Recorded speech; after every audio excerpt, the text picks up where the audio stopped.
What exactly, how, or let me put it this way, how has this fund impacted on the performance of the students lately? You can just let us have that.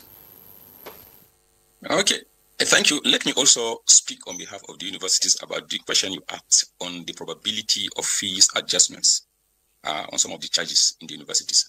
I don't think simply because we are aware that our students are getting some support from NELFUND will ginger us to simply say, okay, let's jack up our charges for some of the items that Professor Andrew mentioned.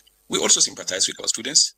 It is our wish to see our students live well, and whatever we could do to ensure that our students are comfortable and our students can concentrate on their studies, definitely we'll do it. We will not make things harder than what they have always been experiencing. Just like he told you, we have to pay our electricity bills in the hostels. We have to take care of so many other aspects in the clinics, the cleaning services. All these are important things. And looking at the inflationary trend in the country, we are also, or we try to be responsive so that we can deliver the required services. But that does not in any way mean that university can simply arbitrarily just wake up and say, okay, NELFUND is giving money, therefore where we are charging 1,000 naira, then we say we are charging 5,000 naira. I don't think any university can do that in this country as of today. Now, going back to the impact of what you have just, of NELFUND, the impact is significant on a number of fronts.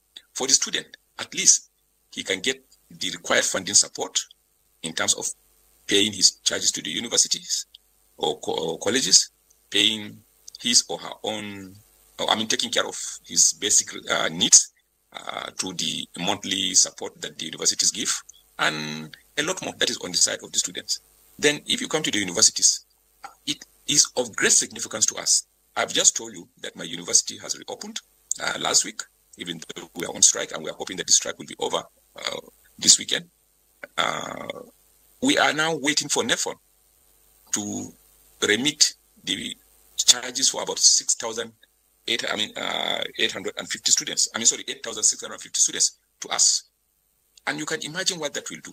One, it saves us the problem of all this prolonging of payment period, prolonging of semesters, and we can properly plan, knowing that NELFUND is going to give us this amount of money, which will directly come into our accounts. And all we are going to do is to tell the students that your charges have been paid, and also give NELFUND the required receipts. So that makes life easier for all of us in the universities. And on the economy of the surrounding communities, students can comfortably feed themselves. They can pay for some of these petty needs, and the communities benefit from all of these payments that students make. So at the end of the day, it also saves the parent or some parents, because I've had cases also where students who are on NELFUND refuse to disclose it to their parents that NELFUND is supporting them.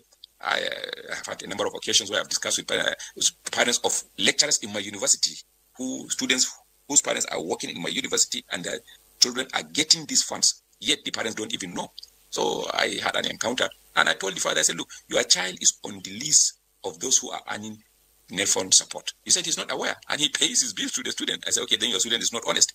Your child is not honest. You better go and train him well so that he can disclose to you his sources of money, and not for him to collect NELFUND money and go and buy a new telephone, and then that is it, and you continue paying. That money is given for you to be supported in raising your child and for him to concentrate on his studies. So we have all these kind of issues, but I can assure you, like I've said, and I'll continue to say it, I've said it severally on several occasions, that NELFUND is one of the most important, impactful programs of government in recent years in this country. As a student, I enjoyed scholarship, but I know that from the state government then, I know that today many of my students don't have any connection with their state governments, and the state governments do not care to bother to see how the students are faring in the various universities. So with NELFUND, things have become easier, things have become better, and the universities are more peaceful, at least on the front of the students, because hunger, aggression, and poverty are factors that sometimes agitate the students to go on unnecessary rampage. You could see what is happening on our campus today. There is more peace with the student than you have on the other side. So we have more strikes than having more students' complaints.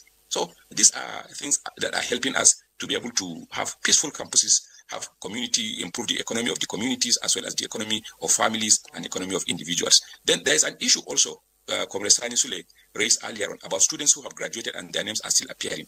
I know in my university, we have returned the monies of students that have graduated to NELFUND, and they have the records. So again, it depends on the diligence of the various universities. At least the monies that we have, we cannot pretend how the monthly stipends are paid to the students, but the ones that come through the universities, wherever we know that a student has graduated, I think our duty is to ensure that the money is appropriately returned to NELFUND for others to benefit, not for those that have graduated.